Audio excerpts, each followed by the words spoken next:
As you know, we are 1 week away from the Harley Davidson 2022 model year launch.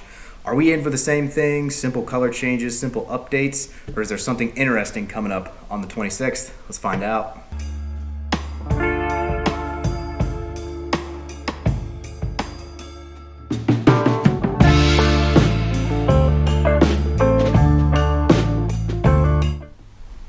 All right, everybody, thanks for stopping by. This is Eric here at the Moto. John, thanks for stopping by. And today we are talking 2022 model year launch event for Harley Davidson. And unless you've been living under a rock for the past 2 or 3 weeks, I'm sure you know the event is coming up on January 26th, where they're going to release some information. We don't quite know exactly what yet, but we do have a little bit of an idea so far from some of the leaks and rumors and videos, pictures, images, all that stuff that's been floating around the internet. Plus, with what they have released on the website so far of 2022 model year bikes, that does give us somewhat of an idea of what might be coming and what we might expect. Many of those 2022s currently on the website, like I said, were released a couple weeks ago. I'm sure everybody's seen those as of now, but we're going to dive into those in a couple minutes. So what exactly are we expecting from this event this year? Well, if it's anything like last year's event, I'm sure we're going to get a couple quick intros from the CEO, Johan Zeitz, where we're going to have some anecdotal stories, some backgrounds, some things to get excited about from the past,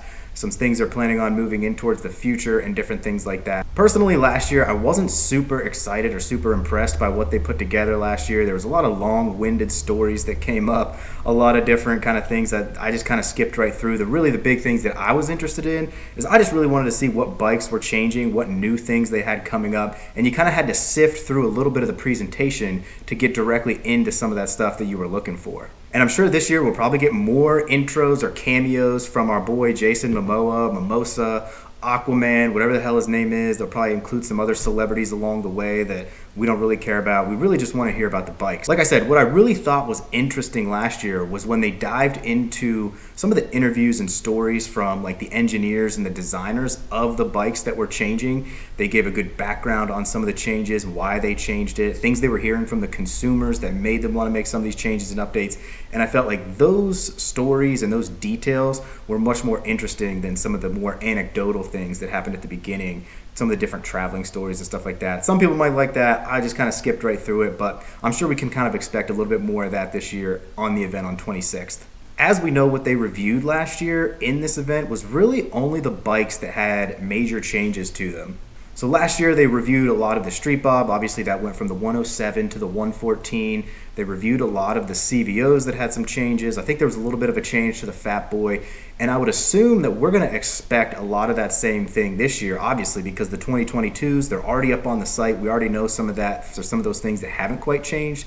And what we can really expect, I believe, is they're going to review bikes that have some changes or significant changes to them, or any new models that they might be coming up with. So basically what we've seen on the website so far with some of the 2022s already being released, already showing up at dealers, that really gives us some good insight into what we might be expecting coming up in this launch. Some of the things that aren't there, some of the things that are there. Give us a little insight into what we might be able to expect coming up for the launch on the 26th. So let's dive into some of these initial thoughts and changes that we think we might see or potentially see coming up for model year 2022. Now, one of the things that I noticed several months ago, and I'm sure a lot of people noticed this as well, Harley recategorized a lot of the bikes in the categories that some of the bikes sit in. So now we're sitting there with those categories of sport, cruiser, Grand American Touring, Adventure Touring, and Trike. And so immediately as we kind of dive into this here, what we start to see, obviously, we have the first category of sport. You've got your Sportster S there, obviously released last year in 2021. We're not obviously expecting many changes there to that particular bike as it was just released. We do have some updated colors there. I think it's like a mineral green metallic. Looks pretty cool.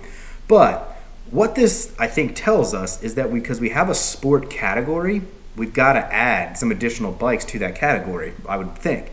So from there, I'm thinking that category is soon going to encompass any new models of Sportster that get released on this new platform that we think we're expecting with the Revolution Max engine. And so what do I mean by that? Of course, there's a lot of pictures floating around of what could be a scaled down Sportster with the 975. I believe if and when that does come out, I think we're going to see that in the sport category. I think if we see the Bronx come out anytime in the future as well, I think that would obviously be housed there in the sport category as well. Now, will any or either of those be released on the 26th? That's the question that I think Harley is probably holding tight to their chest right now. I think we're not going to see those with this release. And that's just my opinion. I think from what we've seen so far, I don't think we're going to see those models released on the 26th. I could see those released potentially maybe later in the year down the road as mid-year releases. Now, the reason I think that if there is a new 975 Sportster that does come out, the reason I think it's going to be in that category is because as we take a look down, we see what we've known as the Sportsters, the Iron 883 and the 48 listed in the cruiser category. Now, it's no secret at this point, we're pretty sure that those versions of the Sportster, the air-cooled Evo engine, are going to be gone as of basically this year or next year. We know those are probably going to get discontinued at some point. And what you notice here is they don't call them the Sportster. I don't know when this took place, but they're just branded as Iron 883 and 48. So I think what we know as the Sportster and the brand of the Sportster is going to continue on with the Revolution Max engine like the Sportster S, and then if we get a 975 and any variations that come off of that, and I think it's going to be housed in the sport category. So that's a little bit of my thoughts on the sport category, what we might see in the future, when we might see some of those released. I would be really excited actually if they do release some of those on the 26th, but only time will tell as we take a look at that in a couple weeks. So continuing on through to the cruiser section, again, some of the changes that kind of start to stand out here. Obviously, we think those Iron 83, 48 are going to get wiped out of there eventually. But what we see so far, what really stands out are changes to the Softail Standard and the Street Bob. So obviously, some of those changes that stick out pretty quick is that new mag wheel on both the Softail Standard and the Street Bob. Obviously, the Softail Standard, we've got that in the chrome, and then on the Street Bob, we've got that in the black. Now, we've also got some of those new colorways. Again, we're going to post some pictures of this stuff up here so you can take a look at those. But those new colors, so we've got some of the new colorways on the Street Bob. You've got the red, you've got the blue, you've got the gray, the black. Personally, I think the red and blue are a bit much. I mean, it's a little over the top for me. That's just me personally. But I'm not into kind of some of those over-the-top colors for the style of the Street Bob. Now, I do like those on some of the other bikes, like baggers, for example. I do like the reds and the blues, but I think when you talk about a stripped-down Street Bob, for example, I really like the grays, the industrial mattes, the blacks, all of those types of colors on the Street Bob. So next, when I think about that new wheel, I know people have been kind of clamoring and asking for that for a while on the Softail Standard and the Street Bob. And so Harley finally gives it to us. And was the execution right? I don't know. I'll post another zoomed in picture of that mag wheel here. Personally, I don't know. I think it might have to kind of grow on me a little bit. When I first saw it, I wasn't really a big fan, if I'm being totally honest there. It's going to have to grow on me. I mean, I've said this before. I love the Street Bob. I'm kind of in the market for a Street Bob this year, so we'll have to see how that grows on me. Maybe if I see it in person, that might give me a different perspective on it. But as of right now, I'm kind of questioning it. Let me know what you guys think down in the comments of that new wheel, because everybody's been asking it for so long. They finally did it. Did they execute properly? That's something I'm curious to know. Let me know what you think of that new tire or wheel down in the comments. So again, moving along through the cruiser category, again, we're going to take a look at the Fat Bob here. No real updates that I see, no real updates or changes to the Fat Bob at this time. I'll post a picture up of some of the colors here. We've got a new graphic on the tank. We've got a new color there. You've got the white and the black. I do actually like the colorways on that. So no real changes to the Fat Bob, and then you move over to the Fat Boy. Post a couple pictures up there as well. You've got new colors on the Fat Boy. The main change of the Fat Boy that we're seeing now is this new tire. So Harley is really coming after some of these new tires and wheels here. We'll see it again in the Heritage coming up in just a minute. But let's take a look at this Fat Boy tire. So I'll give you that zoomed in picture again on the Fat Boy tire. So what do we think of this? Like, what is this thing? Me personally, not a big fan of this new tire on the Fat Boy. I mean, what is going on with this thing? You got this solid look of the old one, but then you've got the little spokes or mags cut out in there. It's like a combination of a solid wheel or solid and mag. I don't know what's going on here. Another one that could be a questionable decision. I really don't know. It gives it a weird look. I would like either full solid, full mag, or spokes. I don't know. This one's going to take some time for me to get used to on this Fat Boy. So finally, again, in the cruiser segment, we're finishing off with the Heritage. I really like actually what they did with the Heritage here. If we take a look at this, we've got a ton of different color options. We've got different wheel options, spoke or mag, and then you can get chrome or blacked out as well. We've got the 114 across all those different options there. No more 107 for that as an option. So I really like what they did by being able to provide some of that variety. So if we take this a step back to the Street Bob, I would have liked if they almost did that option as well, where you could say, okay, I want these colors with the mag or these colors with the spokes. So I think they're really on the right track with the Heritage Classic there. Like I said, not particularly a bike for me. I wouldn't necessarily get that bike, just not my style. But I really like what they're doing with the colorways and the different options and flexibility with the wheels, the colors, the chrome, the black, all that good stuff. So finally, rounding out the cruiser category, what does this tell us so far? So some things that we obviously see, we've got the 107 there still. I know that was kind of a point of kind of rumors that 107 would maybe be going away. Obviously, we still see it here in the Softail Standard. We're going to see it again in some of the touring bikes coming up, but 107 is here to stay for this year at least. I guess in the future, obviously that could change, but we still have the 107 and the 114 that we see so far. And now the biggest point that we have seen with the cruisers, the biggest leaks, the biggest rumors,